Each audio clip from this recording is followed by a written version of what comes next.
So what is going on, guys? Jack Gill. What's going on? Yeah, I've got a very special guest, Valery from FC Chayka, which is a team in the Rostov-on-Don Oblast of Russia. Unique team, and I'm very happy to have somebody from Russia on the channel. It's a channel for us, so hello, I should have said здравствуйте to Valery. Welcome on the channel. And my first question is, how are things in Russia right now with the COVID-19 pandemic, and what impact has it had on football? Hello to you, Jack. Hello to everyone, to all of your subscribers. So answering your question about the COVID-19, of course, it makes a lot of troubles, like for casual people, like for professional clubs, like football, hockey, for all sports system. I think like in Europe or in all the world. So of course in Russia as well. So we have the thing what I would like to talk, but we have.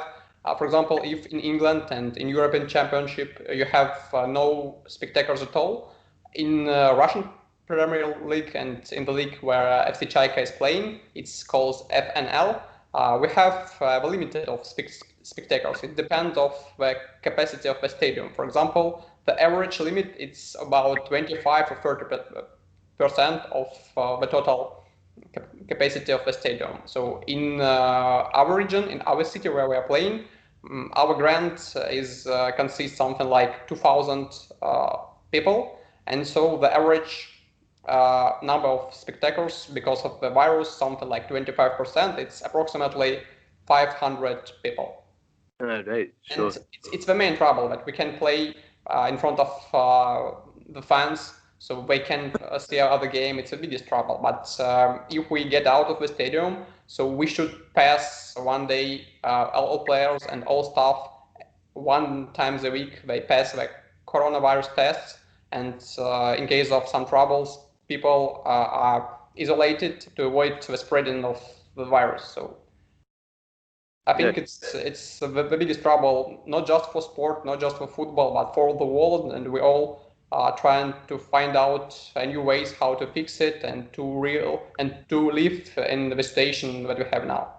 Right, yeah, of course. You're lucky in Russia because we're still not allowed fans in Scotland right now. We're still being locked out the stadium, so you're quite lucky. My next question is, FC Chayka, what's the story of the club? How did you guys come about, and how have you been getting on in Russian football? Yeah, I would like to tell you. So the story comes. So we have a little bit a short story before the story of our club. So in Russia, lots of clubs belongs to government, like local or government companies, like oil companies or petroleum companies, and so on. So we have just several private clubs, and FC Chayka is one of them. So all the club it belongs to the one person, to the owner. His name is Andrei Chayka. He is a businessman, and so he is a big fan of football. But his surname is also Chayka. So our team is named for their family name. So the father of our owner, Ivan Platonovich Chayka, he was a player. He was playing in Peshchanakopskoye, the city we are playing our home games now, long time before, and he was a very good striker, as people who play with him say. And his son, Andrei Chayka, who is the owner now, he also was a big fan of football, and he is, of course. He was playing in CSKA Moscow sports school, but he got injury and he broke his career when he was around 20. So he started a business career, and it became very successful. And he started to spread his influence to a local football club.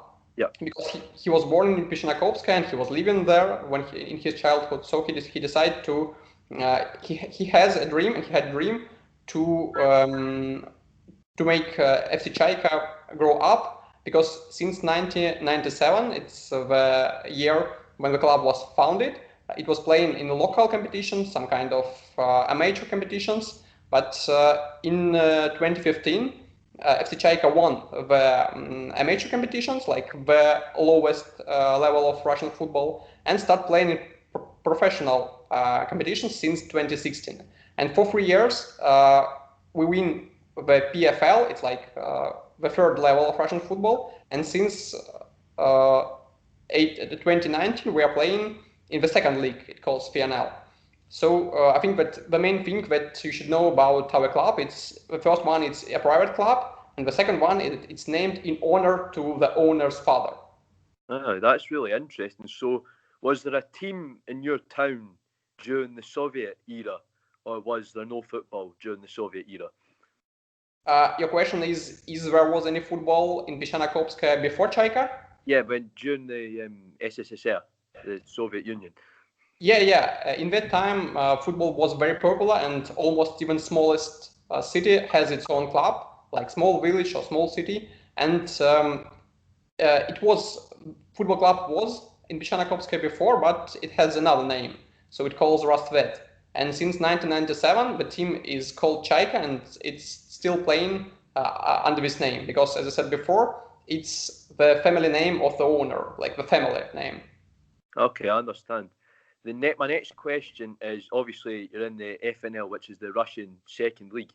What's it like playing in the Russian second league? Because a lot of my subscribers here in Scotland will only see big teams like Spartak or CSKA. What is it like playing in the Russian second league?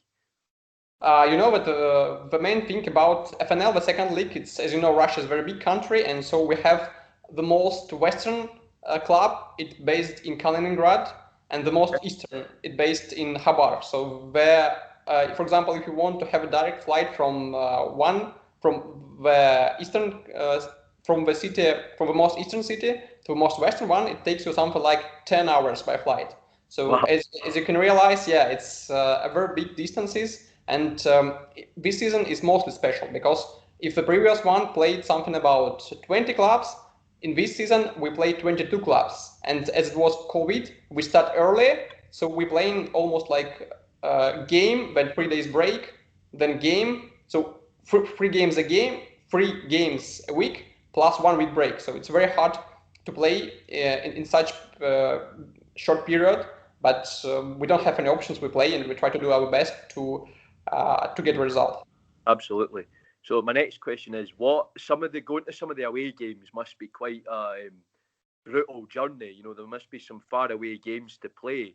And what's it like travelling with the team? Do you get many fans travelling with the team to these away games, or what's the situation in Russia with away fans?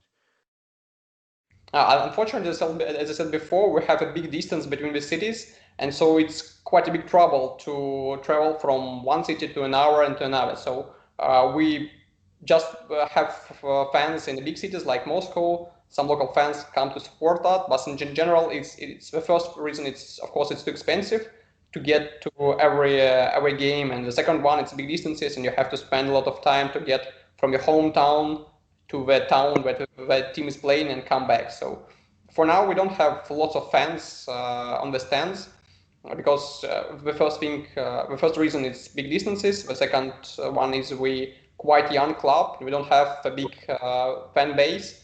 And the third, as I said before, is the current situation with the COVID-19. So the away fans is not allowed to get to the stadium. So it's really quite difficult to get inside it. So.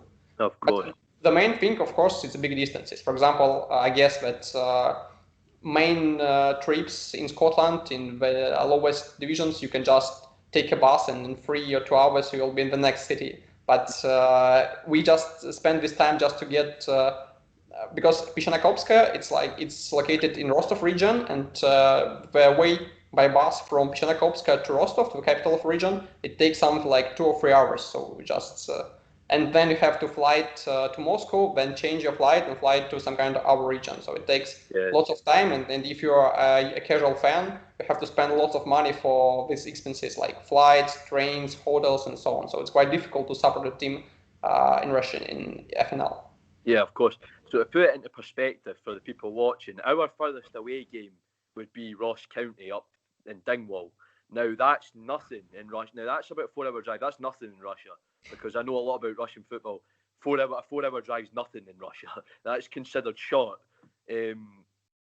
So yeah, my next question is, What's it like playing in your town? Your town must be quite proud to have a team that's professional because it's a small town. Yeah, for sure. The population in Vishanakovsk is something like 10,000 of people, and of course we don't have a lot of entertainment like in a big city, like concert, art, and so on. So we are the only professional team in the city, and of course we are proud and we're very lucky every time when we are playing. Yeah, of course. And you play in the Rostov Oblast, that's your region. Of course, Rostov-on-Don is the big club in the region. They play in the Premier League. Do you ever hope that someday FC Chayka can get to the Russian Premier League, or have you not got the money right now? Yeah, we hope, and our president have a big dream to play in Premier League, but we try to move step by step to fix some kind of things that we have now, to make a small step, when a bigger step, and the biggest. So we don't want to do it immediately. We just want to improve our skills, because we are building, the owner is building a big academy in Rostov. So he not just investing money in the main team, he also investing money in the future, because he want to see the homemade players playing in the squad. So of course, I think everybody wants to play in the best leagues, in the top leagues. And it's a wish, and I guess a dream of the owner and of all people who work in the club. But it's too early to say about it now. We just want to, because it's just our second season in the FNL, in the second league, and we start playing in professional leagues just 5 years ago. So it's not a big time passed since that time. So of course, we want to play among the best, like CSK Moscow, Spartak, Krasnodar, Zenit, Lokomotiv, and our big Russian clubs. But it's not a question of right now. It's a question that we should solve in the future. But of course, everybody would like to play among the best players. Of course. So my next question is, obviously, and a lot of people know this already, Russian football is a money game. You know, you need a lot of money to do well in Russian football. How difficult is it being a club from a small town, or have you found it all right? Of course, you know, it's easy for the Moscow clubs because they have the backing of the government. I know Dynamo and CSKA have the backing of the government and the army and everything. So how difficult is it for a small private club like Chayka in the Russian game? Of course, the number of monies is important, but I think the main thing is how you can use it. So, for example, you can hire super managers that can fix any trouble and can invest money in good players and so on. So you can invite good players and motivate them, and with a small amount of money, you can reach your aims. So I think it's of course excellent if you have a government behind your back, some kind of big petroleum company and so on. But I have to repeat, what we are a private club, and we need to count every sum that we earn.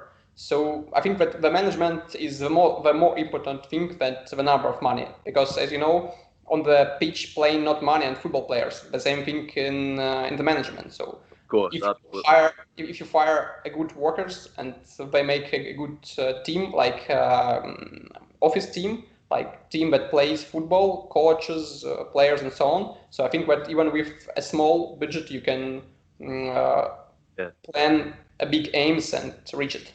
Of course, you've got to have the dream. Now, obviously, looking at Krasnodar, they are a club that were only founded in 2007, and they had an owner that was very ambitious, like Chayka have. So do you hope to sort of not copy but replicate what Krasnodar have done and get to their position, because they play in the Europa League and the Champions League now? That could be, with an owner of your ambition, what could happen someday. Yeah, you know, it's the most often comparisons our team with Krasnodar, because both this team, because as you know, Krasnodar located is not far away as from Rostov, as from Vishanakovsk, something like 3 or 4 hours by car. And so it's also the private club, so it belongs to a businessman, big Russian businessman. I think it's one of the best clubs, I mean, by management. So they have a good academy, they grow up good players inside it, and then they are players on the main squad, or they can sell them and earn money on it. So I think their model is quite good, and for now, it's too early to say, because we start to do these things all about like 10 years earlier than we. But I think it's a good model for reaching results, and it's a good business model as well. So you can you invest in your future, you grow up your players by yourself in your academy, and then you have two ways. The first way, if a player is good enough, he's playing in the squad and get points for a team. And the second way, you can sell them, like Krasnodar sold Ignatiev, Ignatiev forward to Rubin, and earn something like, I don't remember the exact number, but something like 8 or 7 million euros. So it's approximately 1 year of working academy.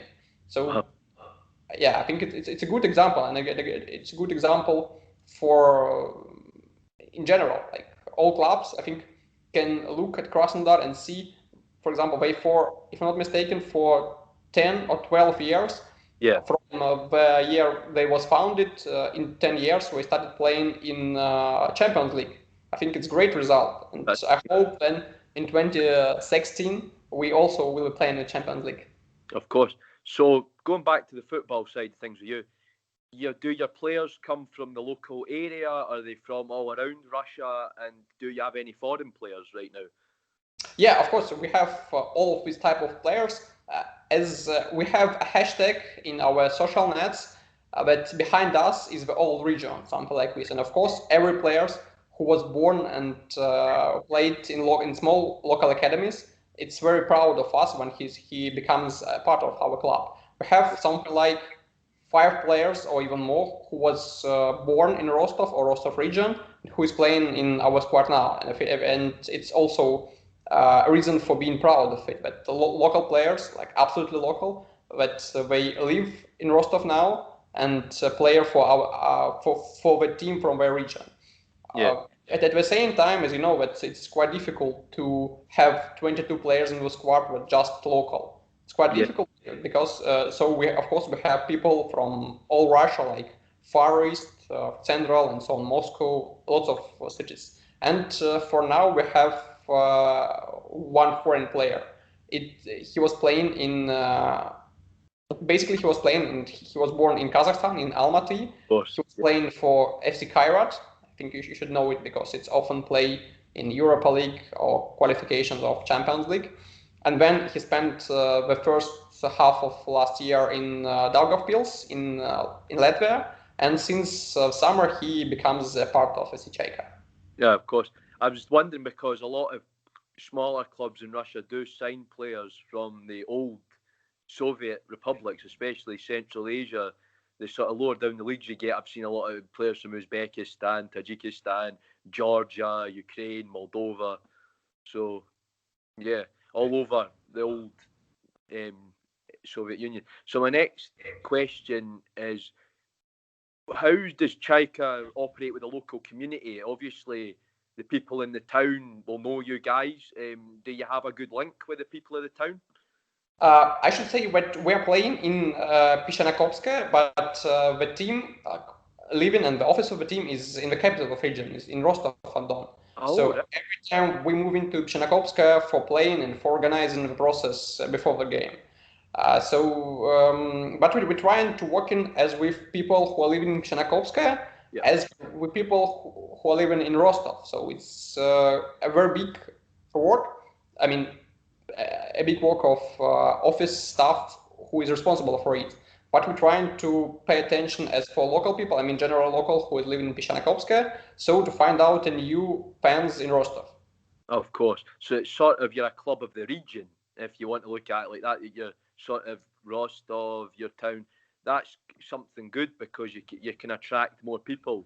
And then I suppose, you know, if you get into the Russian Premier League, more people in the region will become interested.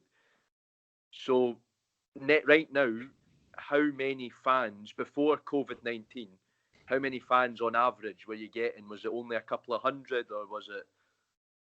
I think it's difficult to count down exactly, but I can tell you the numbers in our social nets. For example, in VK, it's something like Russian Facebook, we have 12.5 thousand subscribers. In Instagram, we have 10.5, and approximately a little bit less than 1,000 in Twitter, and approximately the same number on Facebook, and something like 3.5 thousand in YouTube.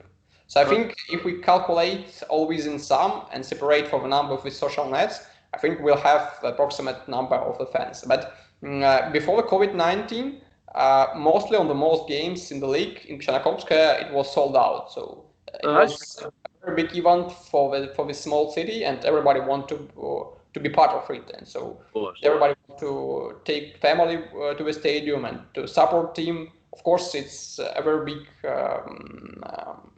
moment for the village when we come to play in the city. Of course. So how many like tickets to that rubles is that? I don't know what euro per pound. How much an average ticket cost in the FNL? Sorry, can you repeat your question? Sorry, how much does a ticket cost in the FNL? How many rubles does a ticket cost? You mean the price of the ticket? Yeah. It depends on the club, but if we are talking about our club, I can tell you in euro to be easy to calculate. So it starts for 1.5 euro, and for the top game and to the best seats, it's something like 3 euro. That's not bad, because in the Scottish Second League Championship, it's usually about £12, which is about €13. So yeah, that's better prices than in Scotland. So I'll need to come to Russia when I can. So my next question is about the Russian Cup. Now, obviously, that's a game, a competition that loads of teams are in. Do you guys ever hope to get far in it? And how have you got on in the Russian Cup in the past? Yeah, our biggest achievement in Russian Cup, we were playing in round of 16 against club of Premier League, Anji Makhachkala. Maybe you know, it was famous like 6 or 7 years ago. It was lots of stars like Willian, Eto'o, and Roberto Carlos, and a lot of our big players. And it's the biggest achievements in the FNL, in the Russian Cup. But of course, we have every step forward. It's the same thing like to move into a Premier League. Every step forward, even in Russian Cup, it's also a big achievement for us. And we're always trying to do the best to go as far as we can. But for now, the biggest achievement is around the 16. Of course, and do you ever hope to get a big team in the cup like Spartak or CSK, or do you want to avoid that and sort of leave it to later on? Of course, yeah. If some kind of big Russian clubs arrive to Chernakhovsk, it will be crazy. I think all village will try to get to the stadium, and it will be something incredible. So of course we would like to get as far as we can and to see the top club of Russia to the local people. That would be a brilliant thing to see, a team like CSK coming all the way down.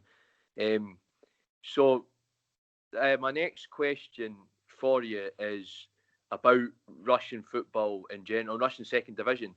What's the sort of quality like? Is it very physical, or is there a lot of skill? How would you sort of say the Russian football is like? I think if you compare Premier League and FNL, I think that Premier League is more tactically, more skills. In FNL, lots of clubs try to play in just long balls and to win on the second ground and to score by head.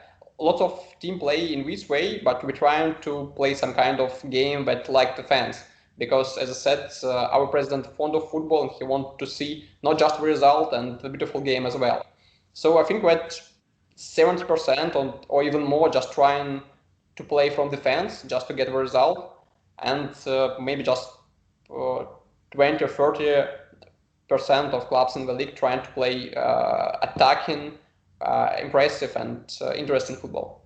Of course, yeah. So a bit like in England or in Scotland, with the difference between the Premiership and the Championship. Then, so the other one I'd like to ask is, who would you consider your rivals in the region? Would you say Rostov are your rivals, or have you got another local rival? Who would that be? For now, we have 4 clubs in the region, so we are based outside of Rostov in Chernyakovska. 2 clubs in Rostov, it's, as I said before, FC Rostov and SKA Rostov. Yep. And one more team playing in Taganrog. It's 50 kilometers from Rostov. It's also a new club. He's playing just since this season. So we don't have any rivals because, for example, with Rostov, we just playing with different leagues, even in different cities now. So it's difficult to say that we can be rivals. But as there is no our clubs in the region or some kind of region that near to our one, so we don't have any rivals and clubs that's against whom we playing some kind of aggressive and something. But I think the reason is that we are quite young club, so many rivals are many games becoming rivals just after several years of champions race, and when you're playing every game to win the cup or to win the game or to win the league, and the fans are trying to beat the other fans. I mean, like in social nets and trying to joke and blah blah blah. So in this case, in this way, rivals are born. So, but for now, we just a club that represent in Chernyakovska, and we don't have rivals. I don't know if it's good or not. It's difficult to say for sure, but we're just trying to win every game to make pleasure to fans, to entertainment it, and to do our best to move to the top of the league. Oh, absolutely. So maybe when you get to the Premier League, the sort of rivalry with Rostov might develop. You never know. So another one I'd like to ask is, obviously you're in the FNL. How has this season been going? Have you been playing well? Have you been managing to keep results? I don't really know how the FNL works. So there's 22 teams. How many go up and how many go down? And are you guys safe right now? I'll start answering from the end of the question. So right now, as you said correctly, 22 clubs. Yep. 2 teams are going up to Premier League directly. So like first and second place. Third and fourth, they are playing playoff games with third and fourth from the bottom in Premier League. All right. So, yeah, and 5 teams are getting out of the league in the end. Okay. So from the next season, it will be again 20 leagues in the club. If we are talking about our results, it's not so good as we want. So for now, we allocated on the 13th place, and of course, we have big hopes for this season, and the owner also have big plans. But for now, we are located at a place that we didn't like, what we didn't like. So we hope that in this winter break, we'll find out something new in our game and improve our results in the second part of the season. Right. So my next question is about more sort of Russian football in general, and what is it like being a football fan in Russia? Russia tends to get a lot of negative press in the West, that the fans are violent and everything like that. Now, obviously, at your level, where the supporter bases aren't as big, you might not see that. But what's it like being a football fan in Russia? I think it's stereotypes that Russian fans are aggressive and lots of violence on the stands. I think it was before, something like 15 or 12 years ago, or even in 90s. For now, I think maybe just the big rivals like CSK against Spartak and maybe Zenit against Spartak can make troubles for local policemen or something. In general, I think if you're a neutral fan, you just go to the venue and watch and enjoy football, and nothing will bother you. So I think it's, if you, for example, of course, if you are a fan of CSK Moscow and you came to the Spartak Moscow fan club and start shouting that you are supporting CSK, of course you can have troubles. But if you are a casual fan, just want to enjoy the game, you just go, buy tickets, buy some snacks, drinks, and enjoy football. It's absolutely safe. I can make you sure. Yeah, of course. Like I said, I like to watch Russian football. So, does the FNL get good TV coverage in Russia? Do you guys get good TV coverage, or is it only on local TV? We have a special contract. The league have a special contract with online broadcaster. so you can just see it in the internet. But as I know, there is discussions now, a league with local TV companies to provide their rights for showing it in the region, because lots of people want to just switch on the TV and watch it, enjoy it on the big screen. And for now, you have to open your laptop or connect your laptop to a TV and watch the game in this way.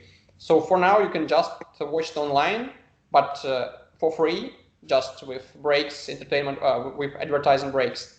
But it's free. I think it's the main thing. So we don't have to pay to watch for your favorite team game, and you can open it on your laptop or your smartphone when you go in somewhere, or if you're outside of your home, and easily watch the game. All games. It's not just your game. You can watch all games for free.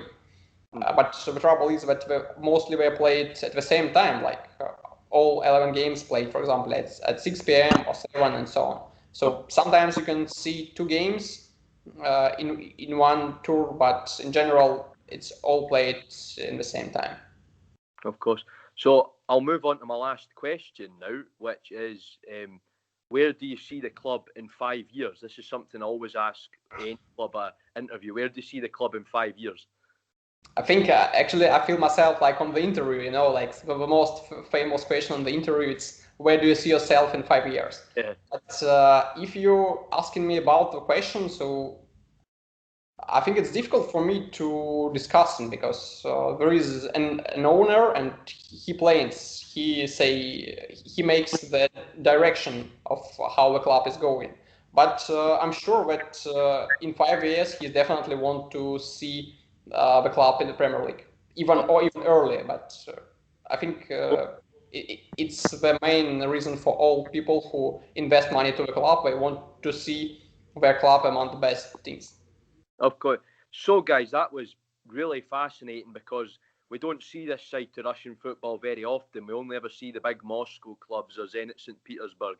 We very rarely see brilliant little clubs like FC Chayka, who are all over. There's loads of clubs over Russia. Another one I like is Volga Ulyanovsk. Of course, I got their Lev Yashin shirt. I'm sure a lot of people in Russia will know this shirt. The one with Lev Yashin on it for Volga Ulyanovsk. So there's loads of fantastic clubs like that in Russia, and FC Chayka, one of them. It's been brilliant talking to Valery, and so thank you so much. As they say in Russia, I hope I get this right. Spasibo большое. Thank you for invitation. Your Russian is great. I just want to say to your subscribers that if you're still looking for a club to support, welcome to becoming a FC Chayka fans. Everybody, if you want to support a club in Russia, forget CSK Moscow, forget Spartak, forget Dynamo, support FC Chayka. You can follow their English page on Twitter. I'll link that in the description, so you can drop them a follow, see what they're all about. And before we go, I'd like to say a huge good luck for the rest of the season. I hope Chayka go well. I hope that someday you reach the Russian Premier League, and when you reach the Russian Premier League, I'll be coming out for a game. There's a promise right there. I'll get myself to Russia for a game. So thank you so much for watching, guys. Remember to leave a like if you enjoyed the video, and if you're new to the channel, please subscribe for loads of Russian, German, Scottish, whatever football content. If it's football related, I'll do it. So thank you so much, guys. I'll see you all very soon. Jack out. Thank you for the invitation.